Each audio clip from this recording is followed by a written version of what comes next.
Why is English spelling so weird? It starts back around the year 600 AD, when Christian missionaries arrived in England with their Roman alphabet. They found the Anglo-Saxons, who spoke a Germanic language with different kinds of sounds like th and ch that Latin didn't have. So scribes came up with their own ways to write them. Over a long time, everyone finally settled on the GH for the ch. But there's no ch in thought anymore. The pronunciation changed. Over hundreds of years, ch turned to f in words like cough and enough, or disappeared entirely in words like though or thought. As those changes were getting underway, the printing press was invented, and that was great for the spread of written English. But unfortunately, it was also great for the spread of the spellings that printers had decided on before the pronunciation changes already in progress were complete. Other pronunciation changes that happened over this time period were the loss of certain sounds at the beginning of words, and an almost complete overhaul of the entire vowel system of English, known as the Great Vowel Shift. As if that wasn't complicated enough, the French-speaking Normans had taken over in 1066, and French was the language of educated culture, courts, and universities in England for a few hundred years.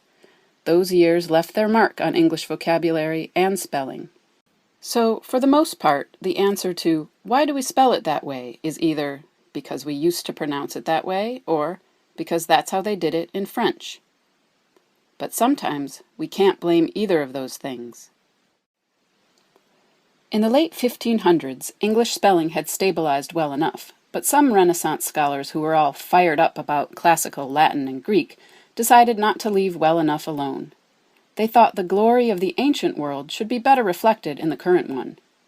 They decided words like receipt, salmon, indict, and debt needed to put their Latin roots on better display, so they purposely added letters that no one had ever pronounced in English. They also found ways to connect words to their Greek roots and give them a fancier, classical look to replace homelier but more sensible spellings.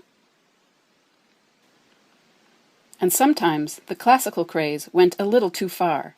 The word island, for example, came from an Old English word iglund. It didn't come from Latin at all.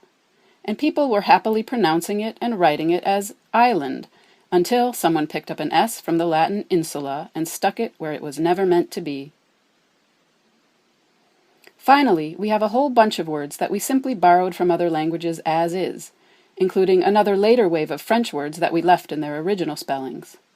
English loves to borrow from everywhere. Sometimes we borrow from languages that bring their own silent letters and spelling issues, and they then become our spelling issues too.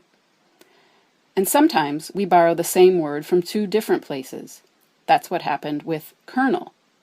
We borrowed it from French, along with a lot of other military vocabulary in the 1500s.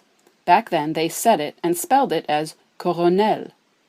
Later, English scholars started translating old Italian military treatises where it was colonnello. Time goes by, and, wouldn't you know it, people are spelling it the Italian way and pronouncing it the French way. Meanwhile, the French switched over to colonel in spelling and pronunciation. How boring is that? So there's a lot of blame to go around for the spelling situation we find ourselves in. You might not find any comfort in that the next time English sneaks up on you with another crazy spelling prank. But try not to get too mad at English. It's not an arbitrary meanie. It's just a victim of a complicated history.